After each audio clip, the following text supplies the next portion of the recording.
Hi, my name is Eli Martin and I'm with the inside sales team at HLA Snow.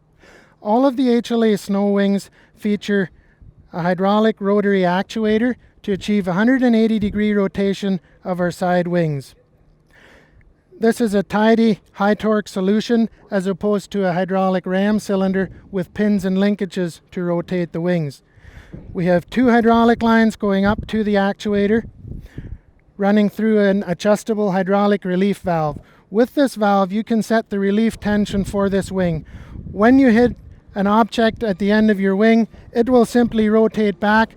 This oil has a very short path through this relief valve back into the other side of the actuator, and nothing gets damaged when that happens.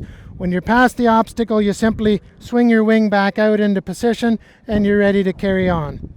We also feature adjustable flow controls here so that you can keep your wing from slapping back and forth too quickly. If your loader has really quick hydraulics, you can select the flow rate here to close the wing, open the wing at independent speeds if you desire, so you can adjust that all to your preferences.